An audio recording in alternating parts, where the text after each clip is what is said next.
Oke, untuk pengajian psikososial tadi ya sampai pada konsep diri itu ya, ada 5 komponen tadi ya, citra tubuh, identitas diri, peran diri, ideal diri, dan juga harga diri.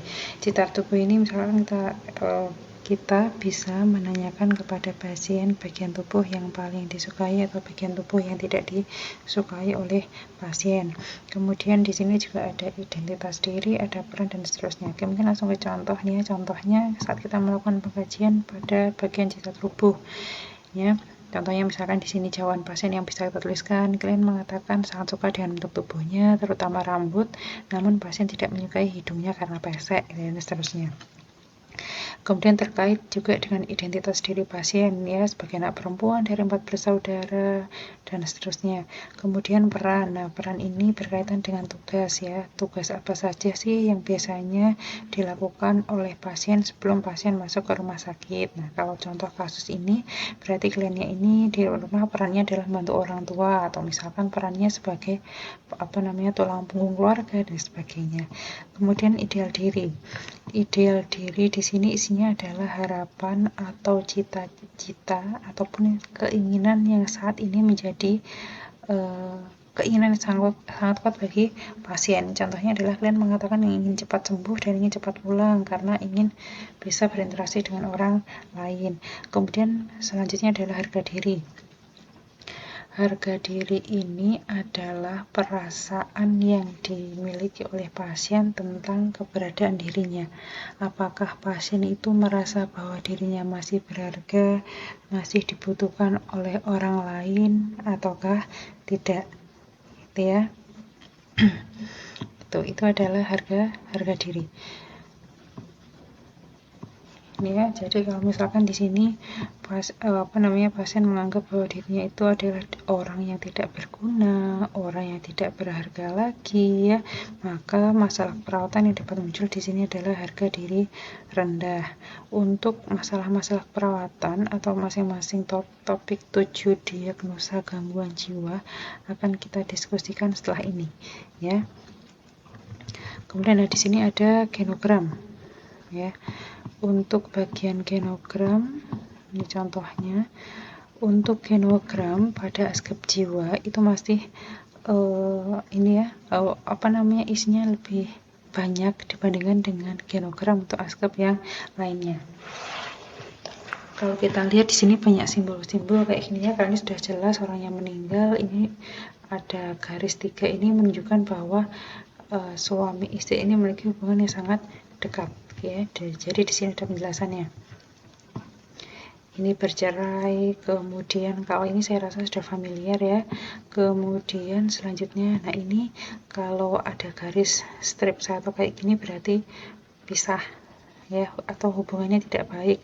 Kemudian segitiga ini aborsi, garis ini ya seperti bergelombang ini konflik. Kemudian ada baris 3 seperti ini berarti hubungannya sangat dekat. Ada strip 2 ini hubungannya dekat. Kemudian D ini distance ataupun berjarak berarti komunikasinya tidak bagus ini ya.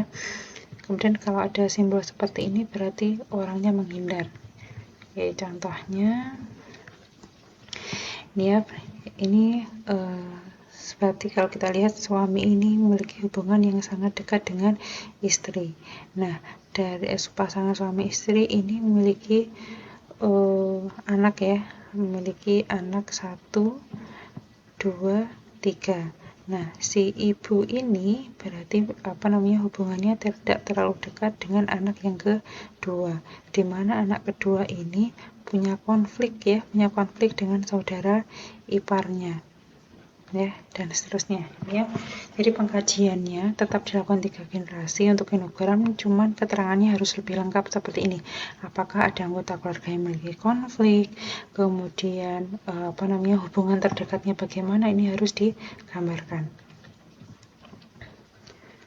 Ini untuk genogramnya. Selanjutnya untuk pengkajian pada aspek hubungan sosial. Ini kita kaji ya, orang terdekat pasien itu siapa, atau misalkan kalau pasien punya masalah biasanya ceritanya ke siapa, seperti itu. Kemudian sebelum masuk rumah sakit, peran serta dalam kelompok atau masyarakat apa. Misalkan kita tanyakan apakah pasien pernah mengikuti kegiatan di RT, di RW-nya atau dengan masyarakatnya ataukah tidak. Kemudian kalau misalkan di sini pasien mengatakan tidak pernah mengikuti kegiatan kelompok atau kegiatan di masyarakat, kita tanyakan apa hambatannya atau apa yang menyebabkan pasien ini tidak pernah terlibat dalam kegiatan kelompok ataupun kegiatan masyarakat. Ya, nah ini masalah-masalah perawatan yang mungkin muncul, misalkan adalah isolasi sosial karena pasien tidak pernah berinteraksi dengan orang lain, contohnya. Ya. Kemudian selanjutnya adalah pengkajian yang berkaitan dengan spiritual dan juga kultural. Nah ini apa saja yang bisa kita kaji? Ya. Nah, untuk nilai dan keyakinan bisa kita tanyakan tentang pandangan ataupun keyakinan pasien terhadap gangguan jiwa. Ya, jadi pertanyaan nilai dan keyakinan ini nyambung dengan pengkajian tilik diri ataupun insight pada halaman sebelumnya. Ya. Kalau misalkan pasien menyadari bahwa pasien itu mengalami gangguan jiwa, kita tanyakan bagaimana persepsi pasien dengan gangguan jiwa atau masalah mental yang dialaminya. Apakah pasien menganggap bahwa gangguan jiwa yang diderita itu adalah hukuman dari Tuhan, ya, ataukah misalkan gangguan jiwa yang dimiliki itu akibat dari perilaku orang lain yang akhirnya menyebabkan pasien itu mengalami gangguan jiwa. Ya, termasuk juga dengan pandangan masyarakat tentang gangguan jiwa yang dialami oleh pasien. Apakah setelah pasien itu mengalami gangguan perilaku, kemudian pasien dijauhi oleh keluarganya, dijauhi oleh teman-temannya, ataukah mungkin dijauhi oleh tetangganya, itu juga perlu kita tanyakan. Ya, bagaimana respon orang di sekitar pasien.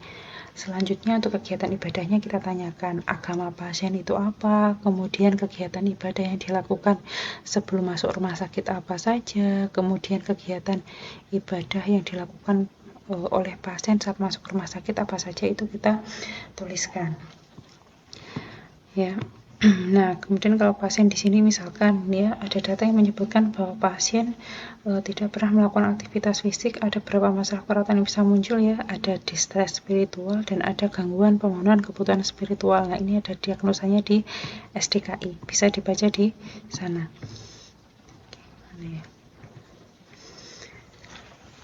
Oke, nah ini contohnya misalkan untuk pengajian spiritual, pada contoh ASKEP ini ternyata pasiennya memiliki diagnosa keperawatan gangguan pemenuhan kebutuhan spiritual. Ini ya. Karena setelah pasien masuk di RSJ, pasien tidak pernah sholat, seperti itu ya. Nah, kayak gitu. Nah, ini penjelasannya meskipun kan mengatakan beragama Islam dan tahu ibadah yang ada dalam agama Islam apa saja, tapi pasien tidak mau ya, tidak mau beribadah ya, karena kalian tidak ada kemauan untuk beribadah ya.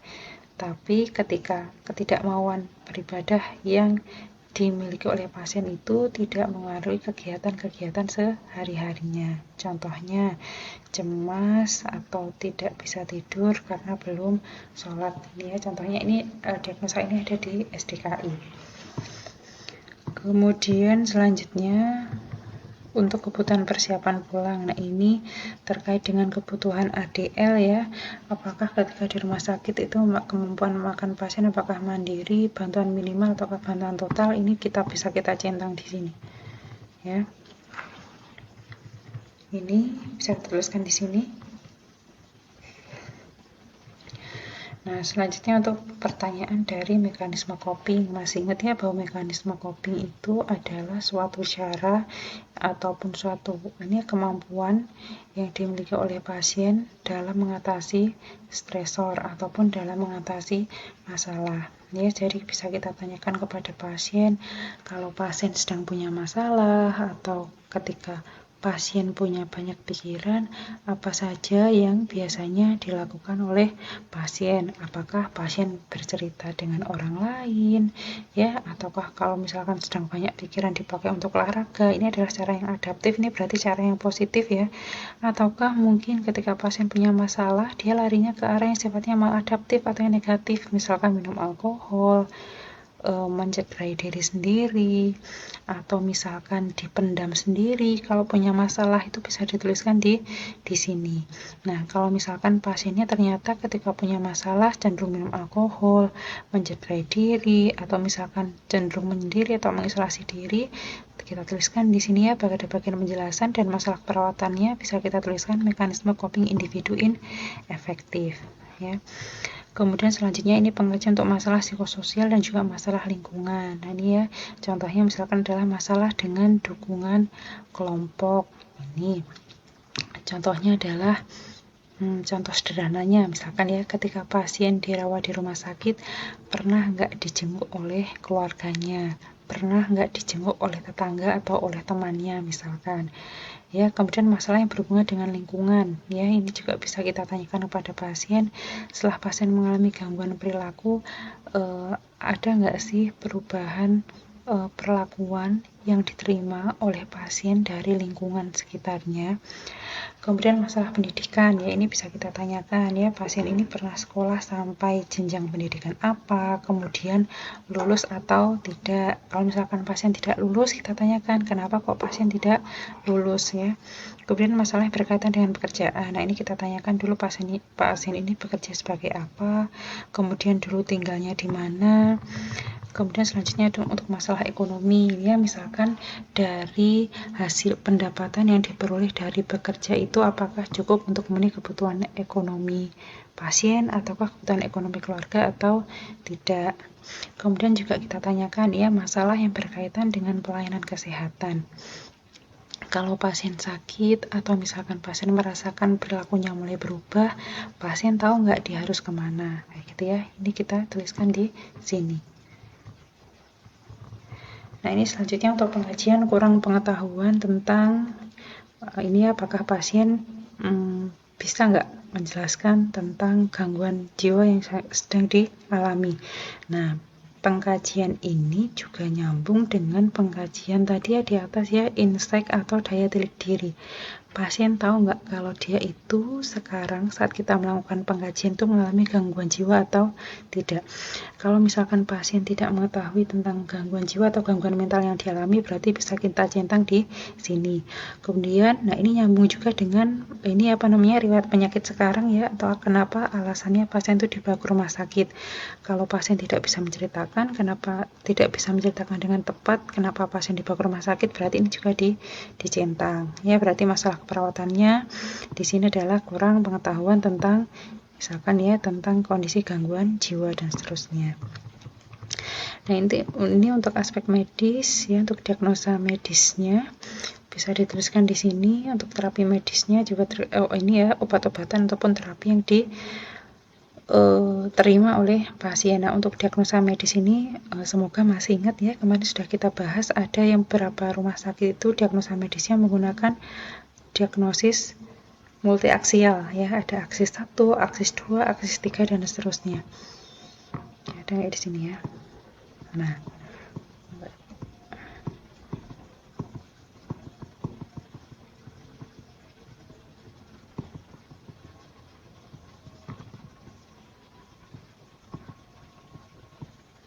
oke, ini contohnya ya, ini untuk diagnosis multiaksial, misalkan aksis 1 ini diagnosa untuk gangguan jiwanya. Oke, ini misalkan pasiennya didiagnosa F20.1, pasiennya mengalami misal ketiknya schizophrenia, HB, frenik dan seterusnya.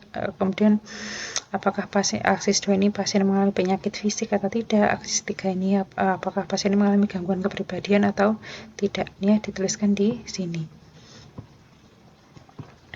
Nah, selanjutnya setelah kita sudah melakukan pengkajian, kemudian kita tuliskan daftar-daftar masalah keperawatan yang sudah kita temukan.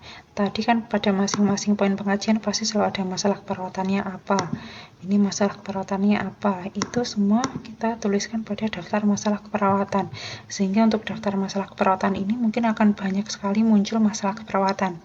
Ya, tetap dituliskan di sini, tapi nanti hanya satu diagnosa perawatan prioritas yang kita tentukan terlebih dahulu mana yang harus diintervensi.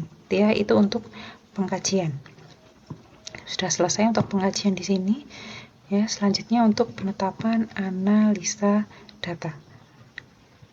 Ya.